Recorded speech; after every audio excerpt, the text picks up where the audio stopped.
Good morning, student. Welcome to the online class of 10th standard social science. In previous class, you already know about the Portuguese and the Dutch had withdrawn from India, unable to withstand the competition from French and English by 18th century. So remember all of you, it is one important question. So later the competition began between English and the French in India because of in establishment of the political empire over South India, or to occupy the power over South India, especially in Arcot region, the region mentioned in Indian map given in this lesson. Just observe, and that one given in right side. The finally French and English resorted to show strength in order to establish their political supremacy over India.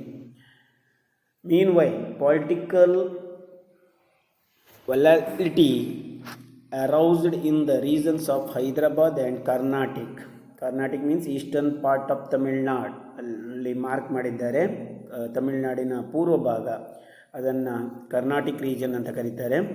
And both the English and the French try to exploit the situation in their favour. This led to 3 Carnatic wars. ಭಾರತದ ಹೈದರಾಬಾದ್ ಮತ್ತು Carnatic ರೀಜನಲ್ಲಿ ಉಂಟಾದ ರಾಜಕೀಯ ಒಂದು ಪರಿಸ್ಥಿತಿಯ ಲಾಭವನ್ನು ಪಡೆದು ಇಂಗ್ಲೀಷರು ಮತ್ತು ಫ್ರೆಂಚರು ತಮ್ಮ ಆಧಿಪತ್ಯವನ್ನು ಸ್ಥಾಪಿಸಲು ಇಲ್ಲಿ ಮುಂದಾದದ್ದು 3 ಯುದ್ಧಗಳಿಗೆ ಕಾರಣವಾಯಿತು. So these wars R known as Carnatic war, the first, second and third Carnatic war. All of you remember the main reason, the political volatility aroused the region of Hyderabad and Carnatic. So that one led to the start of war between the French and English. The first Carnatic War, that one began from 1746 to 48. So what are the reason for first Carnatic War, second Carnatic War and third Carnatic War? What are the result of these war? Finally, after the end of third Carnatic War, what was happened? Who became the powerful in South India? We'll see later. So the first one, the first Carnatic War 1746-48 ಅವಧಿಯಲ್ಲಿ ನಡೆದದ್ದು ಬ್ರಿಟಿಷರಿಗೂ ಫ್ರೆಂಚರಿಗೂ ಕರ್ನಾಟಕ ರೀಜನಲ್ಲಿ. ಅದಕ್ಕೆ ಕಾರಣವಾದ ಘಟನೆಗಳು. Number 1, on the request of Dupleix, La Bourdonnais, a French military leader from the Mauritius, invaded Madras and captured it. ನೆನಪಿಟ್ಕೊಳ್ಳಿ, ಮೊದಲ ಕರ್ನಾಟಕ ಯುದ್ಧಕ್ಕೆ ಕಾರಣಗಳು. ಅದರಲ್ಲಿ ಒಂದನೇದು ಫ್ರೆಂಚರ ಗವರ್ನರ್ ಜನರಲ್ ಡ್ಯೂಪ್ಲೆ ಬಾರ್ಡನೆನ್ಸ್ ಎನ್ನುವ ಫ್ರೆಂಚ್ ಮಿಲಿಟರಿ ಅಧಿಕಾರಿಯನ್ನು ಮಾರಿಷಸ್ನಿಂದ ಕರೆಸ್ಕೊಂಡು ಮೆಡ್ರಾಸ್ ಮೇಲೆ ದಾಳಿ ಮಾಡುವಂತೆ ಮಾಡಿದ. ಅವನು ಮೆಡ್ರಾಸನ್ನು ದಾಳಿ ಮಾಡಿ ಅದು ಇಂಗ್ಲೀಷರ ವಶದಲ್ಲಿದ್ದಂಥ ಒಂದು ಕಾಲೋನಿಯಾಗಿತ್ತು, ಅದನ್ನು ವಶಪಡಿಸಿಕೊಂಡ. Number 2, this forced the helpless British to request the help of Anwaruddin, the Nawab of Carnatic, for support. The army sent by Anwaruddin failed to defeat the French at Madras. ಈ ಸಮಯದಲ್ಲಿ ಏನಾಯಿತು ಕೇಳಿದರೆ, ಅಸಹಾಯಕರಾದ ಇಂಗ್ಲೀಷರು ಕರ್ನಾಟಕದ ನವಾಬನಾದ ಅನ್ವರುದ್ದೀನ್ನ ಸಹಾಯವನ್ನು ಕೇಳ್ತಾರೆ ಫ್ರೆಂಚರ ವಿರುದ್ಧ. Anwaruddin support to British, but he was failed against French army. Finally, the Lord Bourdonnais took money from the English and returned Madras, went back to Mauritius. ನಿಮಗೆ ಗೊತ್ತಾಗ್ತದೆ. ಕೊನೆಯದಾಗಿ ಲಾರ್ಡ್ ಬೋರ್ಡನೆಸ್ ಏನು ಮಾಡಿದೆ ಅಂತ ಹೇಳಿದರೆ, ಇಂಗ್ಲೀಷರಿಂದ ಹಣ ತಗೊಂಡು ಅವನು return Madras and went back to Mauritius, ಎಲ್ಲಿಂದ ಬಂದು ಅಲ್ಲಿಗೆ ವಾಪಸ್ಸಾದ. This engage Dupleix and attempt to take Madras but failed in it. Finally, this war ended with the treaty in Europe between the France and England called the Treaty of Aix-la-Chapelle. ನಿಮಗೆ ಗೊತ್ತಿರಲಿ, ಈ ಯುದ್ಧದಲ್ಲಿ ಇಂಗ್ಲೀಷರು ಸೋಲುವ ಸ್ಥಿತಿಯಲ್ಲಿದ್ದರು. ಆದರೆ French ಸೇನಾಧಿಕಾರಿಗೆ ಹಣ ಕೊಟ್ಟು ಅವನನ್ನು ಹಿಂದಿರುಗುವಂತೆ ಮಾಡಿದರು. ಡ್ಯೂಪ್ಲೆ ಮೆಡ್ರಸ್ಸನ್ನು ಪಡಿಬೇಕಂತ ಇಚ್ಛೆಪಟ್ಟ, ಆದರೆ ಅಲ್ಲಿ ಫೇಲ್ ಆದ. ಆದರೆ ಅದೇ ಸಂದರ್ಭದಲ್ಲಿ ಯುರೋಪಿನಲ್ಲಿ ಯುದ್ಧ ಕೊನೆಗೊಂಡಿತ್ತು ಇಂಗ್ಲೀಷರು ಮತ್ತು ಫ್ರೆಂಚರ ವಿರುದ್ಧ. ಅದರ ಪರಿಣಾಮವಾಗಿ ಭಾರತದಲ್ಲಿಯೂ ಇಂಗ್ಲೀಷ್ ಮತ್ತು ಫ್ರೆಂಚ್ ಸೇನೆ ನಡುವೆ ನಡೆಯುತ್ತಿರುವಂಥ ಮೊದಲ ಕರ್ನಾಟಿಕ್ ಯುದ್ಧ ಏನಾಯಿತು ಕೇಳಿದರೆ ಮುಕ್ತಾಯಗೊಂಡಿತು. ಈ ಯುದ್ಧ ಮುಕ್ತಾಯ ಆಗಲಿಕ್ಕೆ ಕಾರಣವಾದ ಟ್ರೀಟಿ, ಅದನ್ನು treaty of Aix la Chapelle ಅಂತ ಕರೀತಾರೆ. ಇದು ಯುರೋಪಿನಲ್ಲಿ ಆದ ಒಪ್ಪಂದ. ಅದನ್ನೇ ಇಂಡಿಯಾದಲ್ಲಿ ಮೆಡ್ರಾಸ್ ಒಪ್ಪಂದ ಅಂತ ಕರೀತಾರೆ. ಮೊದಲ ಕರ್ನಾಟಕ ಯುದ್ಧವನ್ನು ಕೊನೆಗೊಳಿಸಿದ ಭಾರತದ ಒಪ್ಪಂದ ಯಾವುದು ಕೇಳಿದರೆ ಮೆಡ್ರಾಸ್ ಒಪ್ಪಂದ. So first Carnatic war reason ಗೊತ್ತಾಯಿತು. ಇಲ್ಲಿ result after the end of third Carnatic war you will learn about the total result of the Carnatic War. So the first one is complete. The second Carnatic War, once again the clash or dispute start between the French and English in Carnatic region once again. That is called second Carnatic War. This one began from 1749 to 1754. In the changed circumstances, French and the Salbas Singh, another son of Asaf Jah, as the Nizam of Hyderabad. Just I told you before I starting the lesson, the political situation of the Hyderabad and Carnatic region helped to the British and French to enter into the Indian politics. Though the second Carnatic War began because of these political situation arose in Hyderabad and Carnatic region. Carefully listen me because it is the confused one. In the changed circumstance, French made Salabhat Jung, the another son of Asaf Jah, as the Nizam of Hyderabad. ಫ್ರೆಂಚರು ಈ ಸಲ್ಬತ್ ಜಂಗನ ಮಗನ್ ಆದ ಅಸಫ್ ಜಾನನ್ನು ಹೈದರಾಬಾದ ನಿಜಾಮನನ್ನಾಗಿ ಮಾಡಿದರು. An officer named Bussy was stationed in Hyderabad for his protection by French. ಫ್ರೆಂಚರ ಸೇನಾನಿ ಬುಸ್ಸಿ ಎನ್ನುವನನ್ನು Hyderabad ರಕ್ಷಣೆಗೆ ಅಲ್ಲಿ ನೇಮಿಸಲಾಯಿತು. In Carnatic, the another region of disputed area, that is the Carnatic region, here Chanda Sahib was the Nawab with the help of French. Karnataka ರೀಜನ್ನಲ್ಲಿ ಚಂದ ಸಾಹೇಬನನ್ನು ಫ್ರೆಂಚರು ಏನು ಮಾಡಿದರು, ನವಾಬನನ್ನಾಗಿ ಮಾಡಿದರು. But Robert Clive of East India company attacked Arcot, the capital city of Karnataka. ಈಗ 1749ರಲ್ಲಿ Robert Clive ಏನು ಮಾಡಿದ ಅಂತ ಹೇಳಿದರೆ, ಕರ್ನಾಟಕದ ರಾಜಧಾನಿ ಆರ್ಕಾಟ್ ಅಂತ ಕರೀತಾರೆ, ಆರ್ಕಾಟ್ನ ಮೇಲೆ ದಾಳಿ ಮಾಡಿದ. This one led to the start of second Carnatic war. So remember the reason for the second Carnatic War. ಇಲ್ಲಿ ಚಿತ್ರದಲ್ಲಿ ಕೊಟ್ಟಿದ್ದಾರೆ ರಾಬರ್ಟ್ ಕ್ಲೈವ್ನ ಚಿತ್ರವನ್ನು. ಚಂದ Saheb was ಇಂಪ್ರಿಸನ್ಡ್ and later killed in this war.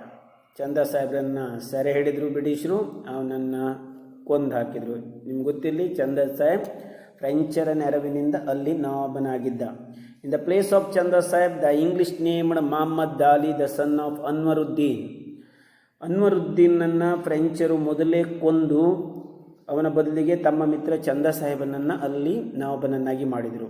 British ಏನು ಮಾಡಿದರು, ಈಗ ಚಂದ ಸಾಹೇಬನನ್ನು ಸೆರೆಯಲ್ಲಿಟ್ಟು ಅವನನ್ನು ಕೊಂದು ಅವನ ಸ್ಥಾನದಲ್ಲಿ ಅನ್ವರುದ್ದೀನನ ಮಗ ಮಹಮ್ಮದ್ ಅಲಿಯನ್ನು ನವಾಬನನ್ನಾಗಿ ನೇಮಿಸಿದರು ಕರ್ನಾಟಕದ ಪ್ರದೇಶದಲ್ಲಿ. The second Carnatic war ended with the treaty of Pondicherry. So there is no more explanation in this lesson about the war of Carnatic, but just remember the dispute start between the Hyderabad rulers and the Carnatic rulers for the throne. That one led to the start of second Carnatic war between the French and the English. The French supported the one party and the British supported against another party. So this one led to the second Carnatic War. ಅಲ್ಲಿ ಹೈದರಾಬಾದ್ನಲ್ಲಿ ಉಂಟಾದ ಸಿಂಹಾಸನಕ್ಕಾದ ಜಗಳವನ್ನು ಫ್ರೆಂಚರು ಉಪಯೋಗಿಸ್ಕೊಂಡ್ರು. ಹಾಗೆ ಕರ್ನಾಟಕದಲ್ಲಿ ಈ ಸಿಂಹಾಸನಕ್ಕೆ ನಡೆದ ಆ ಜಗಳದ ಲಾಭವನ್ನು ಬ್ರಿಟಿಷರು ಉಪಯೋಗಿಸಿಕೊಳ್ಳಿಕ್ಕೆ ಪ್ರಯತ್ನಿಸಿದಾಗ ಅವರಿಬ್ಬರ ನಡುವೆ ಎರಡನೇ ಕರ್ನಾಟಕ ಯುದ್ಧ ಆಯಿತು. ಅಲ್ಲಿ ಭಾರತೀಯ ಹೈದರಾಬಾದಿನ ನಿಜಾಮ ಹಾಗೂ ಕರ್ನಾಟಕದ ನವಾಬರುಗಳು ಬಲಿಪಶುರಾದರು. So French after the second Carnatic war, remember the first Carnatic War ended with the Indian treaty that is called Madras Treaty, and the treaty was signed in Europe, Aix-la-Chapelle, remember. The second Carnatic War ended with the treaty, that means the treaty was signed in Pondicherry, so it is called Treaty of Pondicherry. After the second Carnatic War, the French government recalled Dupleix, the famous governor of French East India Company in India.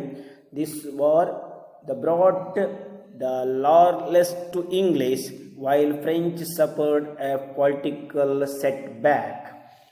ನಿಂಬುತ್ತಿಲ್ಲಿ ಈ ಯುದ್ಧವು ಇಂಗ್ಲಿಷರಿಗೆ ಲಾಭ ತಂದುಕೊಟ್ಟಿತು, ಆದರೆ ಫ್ರೆಂಚರಿಗೆ ಹಿನ್ನಡೆಯನ್ನು ಉಂಟು ಮಾಡುವಂತೆ ಮಾಡಿತು. This is the result of second Carnatic war. Remember one point, but all of you remember very important question, the result of Carnatic War or the result of third Carnatic War? That is the important question for examination. The third Carnatic War began between the French and English once again in India or in Carnatic regions from 1756 to 1763. 1756ರಿಂದ 1763 ಮಧ್ಯದಲ್ಲಿ ಕೊನೆಯದಾಗಿ ಆರ್ಕಾಟ್ ಮೇಲೆ ಪ್ರಭುತ್ವ ಸ್ಥಾಪಿಸಲು ಕೊನೆಯ ಯುದ್ಧ ಸಂಭವಿಸಿತು. So ಇದಕ್ಕೆ ಮುಖ್ಯ ಕಾರಣ ಯುರೋಪಿನಲ್ಲಿ ನಡೆದಂಥ 7 years war between the French and English. ಆ ಯುದ್ಧದ ಪರಿಣಾಮವಾಗಿ ಭಾರತದಲ್ಲಿನ ಬ್ರಿಟಿಷ್ ಮತ್ತು ಫ್ರೆಂಚರ ನಡುವೆ ಸಹ ಯುದ್ಧ ಪ್ರಾರಂಭವಾಯಿತು. ಅಲ್ಲಿ ಅದನ್ನು 7 years ವಾರ್ ಅಥವಾ ಸಪ್ತವಾರ್ಷಿಕ ಯುದ್ಧ ಅಂತ ಕರೀತಾರೆ. ಇಲ್ಲಿ ಇದನ್ನು ಮೂರನೇ ಕರ್ನಾಟಕ ಯುದ್ಧ ಅಂತ ಕರೀತಾರೆ. The reason for this, remember, Count de Lally, all of you pronounce this one, Count de Lally, a French attempt to besiege Vandywash in 1760. ಫ್ರೆಂಚರು ಡ್ಯೂಪ್ಲೆಯ ಬದಲಿಗೆ ಇನ್ನೊಬ್ಬ ಗವರ್ನರ್ನ ಭಾರತಕ್ಕೆ ಕಳಿಸಿದರು. ಅವನನ್ನು ಕೌಂಟ್ ಡಿ ಲ್ಯಾಲಿ ಅಂತ ಕರೀತಾರೆ. ಬಂದವನೇನು ಮಾಡಿದ ಅಂತ ಹೇಳಿದರೆ, ವಾಂಡಿವಾಶ್, ಮದ್ರಾಸ್ ಸಮೀಪದ ಒಂದು ಪ್ರದೇಶ ವಾಂಡಿವಾಶ್ ಅಲ್ಲಿ ನಕಾಶೆಯಲ್ಲಿ ಇದೆ, ಅದನ್ನು ನೋಡ್ಕೊಳ್ಳಿ. ವಾಂಡಿವಾಶನ್ನು ಆಕ್ರಮಿಸಲಿಕ್ಕೆ ಪ್ರಯತ್ನಿಸಿದ 1761. So this led to the third Carnatic war. In this decisive battle, Sir Eyrecourt the Count de Lally named a military general who is called Sir Eyrecourt of the English army, defeated the French and imprisoned Bussy. Count de ಲಾಲಿ ವಾಂಡಿವಾಶನ್ನು ಆಕ್ರಮಿಸಲಿಕ್ಕೆ ಹೈದರಾಬಾದಿಂದ ಬುಸ್ಸಿಯನ್ನು ಕರೆಸ್ಕೊಂಡಿದ್ದ. ಇಲ್ಲಿ ಒಂದು correction ಮಾಡ್ಕೊಳ್ಳಿ, count de Lally sir ಐರ್ಕೂಟನ್ನು ನೇಮಿಸಿದಲ್ಲ, count de Lally ಬುಸ್ಸಿಯನ್ನು ಹೈದರಾಬಾದಿಂದ ಕರೆಸ್ಕೊಂಡ. Sir Eyre Coote, he was the English military general. He was appointed by the East India Company in Third Carnatic War against the French. Remember, Sir Eyrecourt of the English army defeated the French and imprisoned Bussy. Count de ಲಾಲಿ ಕಳಿಸಿದ ಫ್ರೆಂಚರ ಸೇನಾನಿ ಬುಸ್ಸಿಯನ್ನು English ಸೇನಾನಿ sir ಐರ್ಕೋಟ್ ಅವನನ್ನು ಸೋಲಿಸಿ ಸೆರೆ ಹಿಡಿದ ಮತ್ತು ಜೈಲಿಗೆ ಹಾಕಿದ. ಲಾಲಿ ಎಸ್ಕೇಪ್ಡ್ ಆ್ಯಂಡ್ ಹೈಡ್ ಇನ್ ಪಾಂಡಿಚೇರಿ. ಈ ಸೋಲಿನಿಂದ ಫ್ರೆಂಚರ ಗವರ್ನರ್ ಲಾಲಿ ಯುದ್ಧ ಭೂಮಿಯಿಂದ ವಾಂಡಿವಾಶ್ ಇಂದ ಏನಾದರೂ ಕೇಳಿದರೆ ತಪ್ಪಿಸಿಕೊಂಡು ಅವ ಪಾಂಡಿಚೇರಿಯಲ್ಲಿ ಅಡಗಿಕೊಂಡ. But finally Eyre Coote attacked Pondicherry and Lally had to surrender unconditionally in 1761. This one known as Vandywash War. The British defeated French in the Third Carnatic War. The war broke out between these two parties in especially Vandywash, so it is called Vandywash War.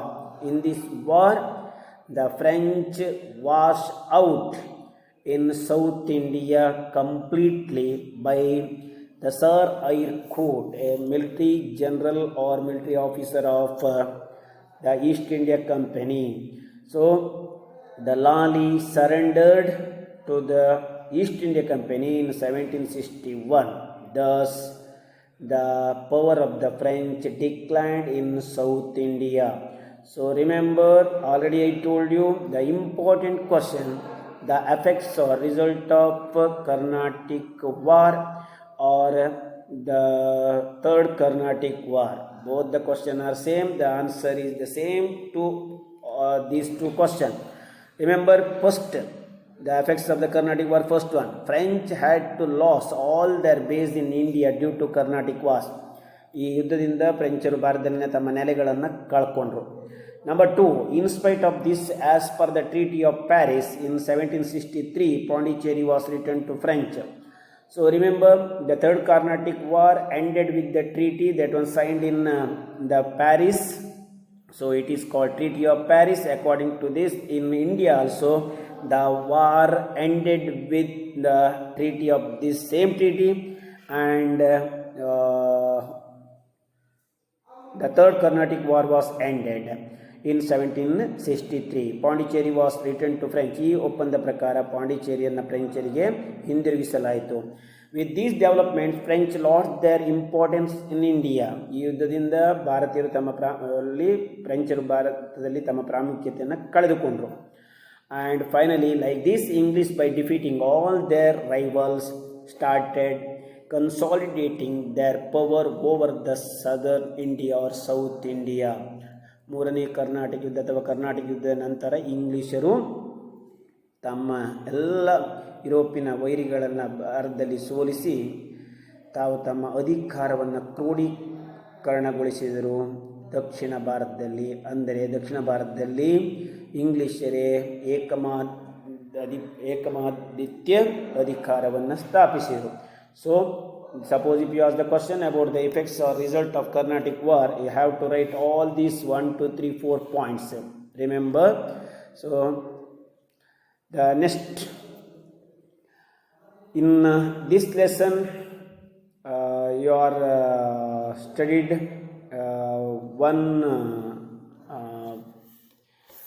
subject, that is Carnatic War. The second one, the British rule in India. So here you have to learn about two important wars. Number 1, Plassey. Number 2, Buxar. Here another important question is there for examination. So under the heading of the British rule in India, after gaining political control over South India, the British tried to gain control over rich Bengal province in the later part of 18th century. ಬ್ರಿಟಿಷರು ಭಾರತವನ್ನು ಒಂದೊಂದೇ ಭಾಗವನ್ನು ಆಕ್ರಮಿಸಿ ಅಲ್ಲಿ ತಮ್ಮ ಆಧಿಪತ್ಯವನ್ನು ಹೇಗೆ ಸ್ಥಾಪಿಸಿದರು ಎನ್ನುವುದನ್ನು ನೀವು ಒಂದೊಂದಾಗಿ ತಿಳ್ಕೊಳ್ತೀರಿ. ಈಗಾಗಲೇ ನೀವು ದಕ್ಷಿಣ ಭಾರತದ ಕರ್ನಾಟಕ ರೀಜನ್ ಅಥವಾ ಮದ್ರಾಸ್ ಭಾಗ ಅಥವಾ ತಮಿಳುನಾಡು ಭಾಗವನ್ನು ಹೇಗೆ ಆಕ್ರಮಿಸಿದರು ಅಂತ ತಿಳ್ಕೊಂಡಿದ್ದೀರಿ. ಈಗ ಎರಡನೇದಾಗಿ ಬಂಗಾಲ್ ರೀಜನ್ ಅಥವಾ ಬಂಗಾಲ್ ಪ್ರಾಂತ್ಯ, ಅಂದರೆ ಈಗಿನ ನಾವು ಪಶ್ಚಿಮ ಬಂಗಾಳದ ಪ್ರಾಂತ್ಯದ ಮೇಲೆ ತಮ್ಮ ಆಧಿಪತ್ಯವನ್ನು ಹೇಗೆ ಸ್ಥಾಪಿಸಿದರು ಅಂತ. So that during that time it was very rich province. So the English tried to enter into the political administration of Bengal region. The Bengal province had achieved tremendous growth in the area of agriculture, commerce and industry. ಯಾಕೆ ಶ್ರೀಮಂತ ಆಗಿತ್ತು ಕೇಳಿದರೆ ಇದರಲ್ಲೆಲ್ಲದು ಮುಂದುವರೆದಿತ್ತು. The East India Company was making considerable profit from this province. ಆದ್ದರಿಂದ ತಾವು ಅಧಿಕ ಲಾಭವನ್ನು ಪಡೆಯಲು ಅದರ ಮೇಲೆ ಬ್ರಿಟಿಷ್ ಈಸ್ಟ್ ಇಂಡಿಯಾ ಕಂಪನಿ ಕಣ್ಣನ್ನು ಹಾಕಿತು. ಇದನ್ನು ಪಡ್ಕೊಳ್ಳಿಕ್ಕೆ ಅವರು 2 ಯುದ್ಧವನ್ನು ಮಾಡ್ತಾರೆ. ಅದರಲ್ಲಿ ಪ್ಲಾಸಿ ಯುದ್ಧ 1, ಬಕ್ಸಾರ್ ಯುದ್ಧ 1. ಈಗ ಅದಕ್ಕೆ ಕಾರಣವಾದ ಹಿನ್ನೆಲೆ, ಆ 2 ಯುದ್ಧಗಳಿಗೆ ಕಾರಣವಾದ ಹಿನ್ನೆಲೆ ಏನು ಅಂತ. So suppose if you ask the question for not this the reason for Plassey or Buxar, so is the factors that one led to the start of these 2 wars. Number 1, the Dastak. What is Dastak? Dastak means the license that one given by the Mughal emperor to the East India Company. Dastak ಅಂದರೆ ಅದನ್ನು licence ಅಂತ ಕರೀತಾರೆ ಅಥವಾ permission ಅಥವಾ ಅನುಮತಿ. Issued by the Mughal ruler Farrukh Siyar are the main reason for this. ಇದಕ್ಕೆ ಕಾರಣವಾದ ಹಿನ್ನೆಲೆ ಘಟನೆ ಏನು ಕೇಳಿದರೆ, ಫಾರೂಕ್ ಸಿಯಾರ್ ಎನ್ನುವ ಮೊಘಲ್ ಸಾಮ್ರಾಟ ಬ್ರಿಟಿಷ್ ಈಸ್ಟ್ ಇಂಡಿಯಾಗೆ ಕೊಟ್ಟಂಥ ವ್ಯಾಪಾರದ ಅನುಮತಿ ಅದನ್ನು ದಸ್ತಕ್ ಅಂತ ಹೇಳ್ತಾರೆ, ಇದರಿಂದ ಶುರುವಾದದ್ದು. But these dastaks that were limited to the company transaction were misused by the individual officers of the company too. ಈ ದಸ್ತಕ್ಗಳನ್ನು ಕೇವಲ ಕಂಪನಿ ಉಪಯೋಗಕ್ಕಾಗಿ ಕೊಟ್ಟಿದ್ದು, ಆದರೆ ಇದನ್ನು ಕಂಪನಿ ಅಧಿಕಾರಿಗಳು ತಮ್ಮ ಲಾಭಕ್ಕೆ ಅದನ್ನು ಮಿಸ್ಯೂಸ್ ಮಾಡಿಕೊಂಡ್ರು. ಇದೇ ಪ್ಲಾಸಿ ಯುದ್ಧಕ್ಕೆ ಕಾರಣವಾದ ಒಂದು ಘಟನೆಗಳು ಅಂತ ಹೇಳ್ಬೋದು. This resulted in huge loss to the Bengal government.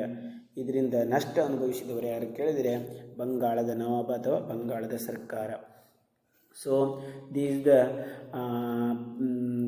the factors that led to the start of Plassey. So all of you remember the main reason, the dastak given by the Mughal Emperor Farooq Siyar to the East India Company for trade purpose, but this one misused by the company officers. So that led to the huge loss to the Bengal government. So the Bengal governor, Bengal Nawab opposed this one. That time the war started between the British East India Company and the Bengal Nawab. Here in picture shows that the picture of the Bengal Nawab. Hence all Nawabs from Murshidabad Ali Khan to all Wardhali Khan were opposing such misuses. ಇದನ್ನು ಎಲ್ಲ ನವಾಬರು, ಬಂಗಾಳವನ್ನು ಆಳಿದ ಎಲ್ಲ ನವಾಬರು ಅದನ್ನು ವಿರೋಧಿಸಿದರು. ಅಲ್ಲಿ ಮುಖ್ಯರಾದವರು Murshid Ali Khan and Alivardi Khan ಮುಖ್ಯರಾದವರು. Later this led to the confrontation between the nawabs and the company. ಮನಸ್ತಾಪ ಬೆಳೆಯಲಿಕ್ಕೆ ಕಾರಣ ಆಯಿತು ಈ ವಿರೋಧ. ಅವರು ಆ ದಸ್ತಗಳ ದುರುಪಯೋಗವನ್ನು ತಡೆಗಟ್ಟಲಿಕ್ಕೆ ಪ್ರಯತ್ನಿಸಿದ್ದು ಈಸ್ಟ್ ಇಂಡಿಯಾ ಕಂಪನಿ ಮತ್ತು ಬಂಗಾಳದ ನವಾಬನ ಮನಸ್ತಾಪಕ್ಕೆ ಕಾರಣ ಆಯಿತು. Later this led to the confrontation between the nawabs and the company. This resulted in two crucial wars which charted a decisive course to Indian history. ನಿಮಗೆಲ್ಲರಿಗೂ ಗೊತ್ತಿರಲಿ, ಈ ಯುದ್ಧವೇ ಭಾರತದಲ್ಲಿ ನಿರ್ಣಾಯಕವಾಗಿ ಪರಿಣಮಿಸಿ ಬ್ರಿಟಿಷರು ಭಾರತದಲ್ಲಿ ತಮ್ಮ ಬಲಿಷ್ಠ ಸಾಮ್ರಾಜ್ಯವನ್ನು ಸ್ಥಾಪಿಸಲು ನಾಂದಿಯಾಯಿತು. ಅದೇ Plassey and Buxar were those two wars. This resulted in two crucial wars which charted a decisive course to Indian history. ಭಾರತೀಯ ಇತಿಹಾಸದಲ್ಲಿ ಪ್ರಾಮುಖ್ಯತೆಯನ್ನು ಗಳಿಸಿರುವಂಥ. ಈಗ first one battle of Plassey. ಇದು 1757ರಲ್ಲಿ ನಡೆದದ್ದು. ಅದನ್ನು ನಡೀಲಿಕ್ಕೆ ಕಾರಣ ಇಲ್ಲಿ ಮ್ಯಾಪಲ್ಲಿ ರೌಂಡ್ ಮಾರ್ಕ್, ಸರ್ಕಲ್ ಮಾರ್ಕನ್ನು ಹಾಕಿದ್ದಾರೆ. That is the reason of Bengal. ಅಲ್ಲಿ ಪ್ಲಾಸಿಯನ್ನು ಗುರುತಿಸಲಾಗಿದೆ, ಕೋಲ್ಕತ್ತಾದಿಂದ ಮೇಲಿದೆ, ನೋಡ್ಕೊಳ್ಳಿ. Oliver Khan the Nawab of Bengal died ಇನ್ 1756. ಅವನ ನಂತರ his grandson Siraj-ud-Dawla came to throne. Remember the Plassey War fought between the English East India Company and Bengal Nawab of Bengal. He was called Siraj-ud-Dawla. Plassey ಕದನವನ್ನು ಮಾಡಿದ ಬಂಗಾಳದ ನವಾಬ ಸಿರಾಜುದ್ದೌಲಾ ಅಲಿವರ್ಧನ್ ಖಾನ್ನ ನಂತರ ಅಧಿಕಾರಕ್ಕೆ ಬಂದವ. The Plassey battle took place between the young nawab Sirajuddaulah and the British in 1757. ಇಸ್ವಿ ಗೊತ್ತಿಲ್ಲ ನಿಮಗೆ. Causes, ಮುಖ್ಯವಾಗಿ ಇಲ್ಲಿ ನಿಮಗೆ ಪರೀಕ್ಷೆಗೆ ಕಾರಣಗಳನ್ನು ಕೇಳ್ತಾರೆ. ನಾನು ಆಗಲೇ ಹೇಳಿದೆ, ಇಲ್ಲಿ ಒಂದು 2-3 ಕಾರಣ ಇದೆ. ಅದನ್ನು ಸೈಡ್ ಹೆಡ್ಡಿಂಗ್ ಬರೆದು ಅಂಡರ್ಲೈನ್ ಮಾಡಿ ಅದಕ್ಕೆ ಒಂದೊಂದು ವಾಕ್ಯವನ್ನು ನೀವು ಬರಿಬೇಕಾಗ್ತದೆ ನಿಮಗೆ ಪ್ರಶ್ನೆ ಕೇಳಿದಾಗ. Number 1, misuse of dastaks. Siraj-ud-Dawla was furious that the dastaks were misused by the officials of the company, incurring losses to the government treasury. ನಾನು ಆಗಲೇ ಹೇಳಿದ್ದೆ, ಕಂಪನಿ ಅಧಿಕಾರಿಗಳು ಅದನ್ನು ದುರುಪಯೋಗ ಮಾಡಿಕೊಂಡಿದ್ದರಿಂದ ಬಂಗಾಳದ ನವಾಬನಿಗೆ ಆರ್ಥಿಕ ನಷ್ಟ ಉಂಟಾಯಿತು. ಆದ್ದರಿಂದ ಅದನ್ನು ವಿರೋಧಿಸಿದ. Number 1. Number 2, the mending of the fort without permission. ಬ್ರಿಟಿಷರು ಕೋಟೆಯನ್ನು ಬಲಪಡಿಸಲು ಪ್ರಯತ್ನಿಸಿದ್ದು. ಬಂಗಾಳದ ನವಾಬನ ವಿರೋಧದ ನಡುವೆಯೂ ತಮ್ಮ ಫೋರ್ಟ್ ವಿಲಿಯಂ ಕೋಟೆಯನ್ನು ಬಲಪಡಿಸಿದರು. The British repaired the fort Calcutta and placed cannons in them. ಆ ಕೋಟೆ ರಕ್ಷಣೆಗೆ ಫಿರಂಗಿಗಳನ್ನು ಅಳವಡಿಸಿದರು. This further angered Sirajuddaulah and he ordered the removal of cannons from the court. The British refused to do this, angering to the Nawab further. ಬಂಗಾಳದ ನವಾಬನನ್ನು ಸಿಟ್ಟಿಗೆಬ್ಬಿಸಿದ ಇನ್ನೊಂದು ಘಟನೆ ಅಂದರೆ British East India company ನವಾಬನ ಅನುಮತಿ ಇಲ್ಲದೆ ಬಂಗಾಳದ ಕೋಟೆಯನ್ನು ಬಲಪಡಿಸಿದ್ದು, ಆ ಕೋಟೆಯಲ್ಲಿ ಫಿರಂಗಿಗಳನ್ನು ಅಳವಡಿಸಿದ್ದು, ಅದನ್ನು ತೆಗಿಲಿಕ್ಕೆ ಹೇಳಿದಾಗ ಅದನ್ನು ತೆಗೆಯದೇ ಇದ್ದದ್ದು ಬಂಗಾಳದ ನವಾಬನ ಕ್ರೋಧಕ್ಕೆ ಕಾರಣವಾಯಿತು. Number 2, mending of the fort without the permission. And number 3, very important point or the incident in Indian history that is known as Black Room Tragedy. ಕತ್ತಲು ಕೋಣೆ ದುರಂತ ಅಂತ ಕರೀತಾರೆ. ಇದು ಪ್ಲಾಸಿ ಕದನ ಪ್ರಾರಂಭಗೊಳ್ಳಲು ನೇರವಾದ ಕಾರಣ. ಹಾಗಿದ್ರೆ ಬ್ಲ್ಯಾಕ್ ರೂಮ್ ಟ್ರೆಜಡಿ ಅಂದರೆ ಏನು? Sirajuddaulah conquered the Fort William easily and imprisoned some of the British. ಈಗ ತಿಳ್ಕೊಂಡ್ರಿ, ಕೋಟೆ ಬಲಪಡಿಸಿದನ್ನು ವಿರೋಧಿಸಿ ಸಿರಾಜುದ್ದೌಲಾ ಕೋಟೆ ಮೇಲೆ ದಾಳಿ ಮಾಡಿದ, ಕೋಟೆಯನ್ನು ವಶಪಡಿಸ್ಕೊಂಡ, ಅಲ್ಲಿ ಇಂಗ್ಲೀಷ್ ಸೈನಿಕರನ್ನು ಸೆರೆ ಹಿಡಿದು ಅವರನ್ನು ಕೈದಿಗಳನ್ನಾಗಿ ಬಂಧಿಸಿ ಇಟ್ಟ. He imprisoned 146 English men in a small room in the fort, of which 123 died. This is called as the black room tragedy. ನಿಮಗೆ ಗೊತ್ತಿರ್ಬೋದು, ಟಿಪ್ಪು ಸುಲ್ತಾನ್ನ ಜೈಲು ಅಥವಾ ಇಂಗ್ಲೀಷರ ಅಂಡಮಾನ್ ನಿಕೋಬಾರಲ್ಲಿರುವಂಥ ಸೆಲ್ಯುಲರ್ ಜೈಲ್, ಇವುಗಳಲ್ಲಿ ಕೈದಿಗಳನ್ನು ಅಲ್ಲಿಯ ಸಾಮರ್ಥ್ಯಕ್ಕಿಂತ ಹೆಚ್ಚು ಇಡ್ತಿದ್ರು, ಅವರಲ್ಲಿ ಉಸಿರುಗಟ್ಟಿ ಸಾಯ್ತಿದ್ರು. ಅದೇ ರೀತಿ ಈ ಸಿರಾಜುದ್ದೌಲ್ 146 ಜನನ ಒಂದು ಚಿಕ್ಕ ಕೋಣೆಯಲ್ಲಿ ಕೂಡಿ ಹಾಕಿದೆ, ಅದರಲ್ಲಿ 123 ಜನ ಉಸಿರುಗಟ್ಟಿ ಸತ್ತೋದ್ರು. ಇದನ್ನು ಬ್ಲ್ಯಾಕ್ ರೂಮ್ ಟ್ರೆಜಿಡಿ ಅಂತ ಕರೀತಾ ಇದ್ದಾರೆ, ಕತ್ತಲು ಕೋಣೆ ದುರಂತ. This enraged the Robert Clive and arrived in Bengal with large army. So remember, ಇದರಿಂದ ಕ್ರೋಧಗೊಂಡ ಬ್ರಿಟಿಷ್ ಈಸ್ಟ್ ಇಂಡಿಯಾ ಕಂಪನಿಯ ಗವರ್ನರ್ ರಾಬರ್ಟ್ ಕ್ಲೈವ್ ಏನು ಮಾಡಿದೆ, ದೊಡ್ಡ ಸೇನೆಯೊಂದಿಗೆ ಪ್ಲಾಸಿಗೆ ಆಗಮಿಸಿ ಸಿರಾಜುದ್ದೌಲನ ಸೇನೆಯನ್ನು ಎದುರಿಸಿದ. This one led to the Plassey war in 1757. So remember the 3 causes that indirectly caused to the start of Plassey war between English East India Company and the Sirajuddaulah, the Nawab of Bengal. Robert Clive attacked the rich locals like attracted. ಅಲ್ಲಿನ ಮೊದಲು ಯುದ್ಧ ಪ್ರಾರಂಭವಾಗುವ ಮೊದಲು ಏನು ಮಾಡಿದೆ, ಯುದ್ಧಕ್ಕೆ ತಯಾರಿ ಸಿರಾಜುದ್ದೌಲನಿಗೆ ವಿರುದ್ಧವಾಗಿ ಅಲ್ಲಿನ ಶ್ರೀಮಂತರನ್ನು ತಾನು ಅಟ್ರಾಕ್ಟ್ ಮಾಡಿದ. Robert Clive attracted the rich locals like the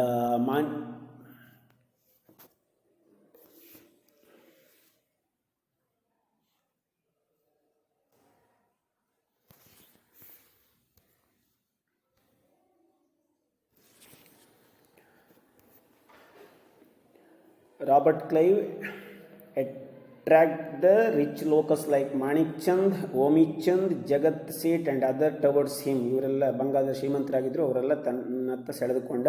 He was successful in convincing the Mir Jafar, the military head of Sirajuddaulah, to stay neutral in the battle of offering him in the post of Nawab Bengal.